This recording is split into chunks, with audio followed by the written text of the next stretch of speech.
Scientists can switch on cells in this mouse's brain simply by switching on a light.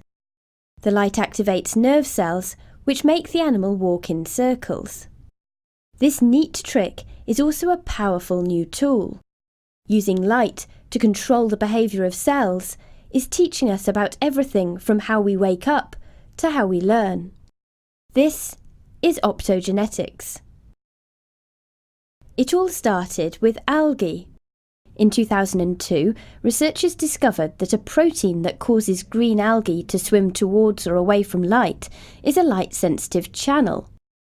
Blue light causes the channel to open, and positive ions then flood into the cell, much like the influx of ions that cause nerve cells to fire. Neuroscientists were quick to see the potential of these algal proteins. They realised that if they could get proteins called channel rhodopsins to work in mammalian nerve cells, they'd have a very precise way of controlling nerve activity in the brain. For many applications, this method would be better than drugs, which act too slowly, and better than electrical stimulation of the brain, which is less precise. Getting an algal protein into, for example, a mouse brain requires a bit of genetic engineering. First, you take the gene that encodes the protein, plus another piece of DNA called a promoter, and you put them in a virus. When the virus is injected into the mouse's brain, it infects neurons and delivers the gene. A chosen subset of those neurons will have the right machinery to activate the promoter, and in those cells, the algal protein is expressed in the cell membrane. To activate the protein, all you need is light, delivered via a fibre optic cable. It's the ability to target specific neurons in living, moving animals that makes this technique so powerful. And channel rhodopsins are not the only proteins in the optogenetics toolkit.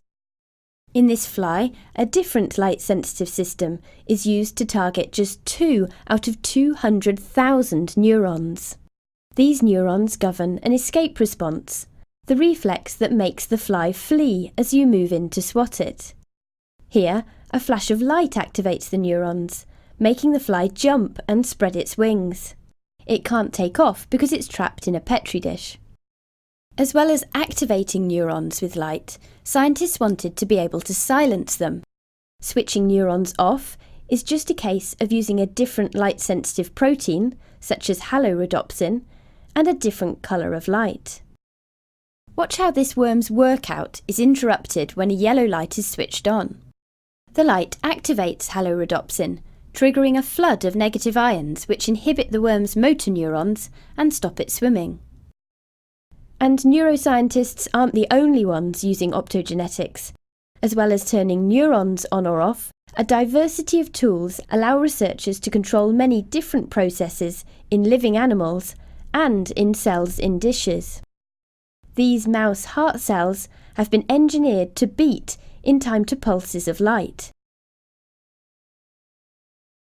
And here, a light-sensitive protein makes this skin cell move towards a laser. The applications are endless. Researchers have already used light to transform the stumbling of rats with Parkinson's disease into a steady walk and show which nerve cells fire when a sleeping mouse wakes.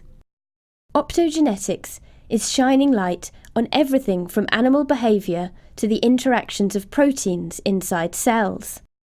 That's why Nature Methods has selected optogenetics as its Method of the Year 2010.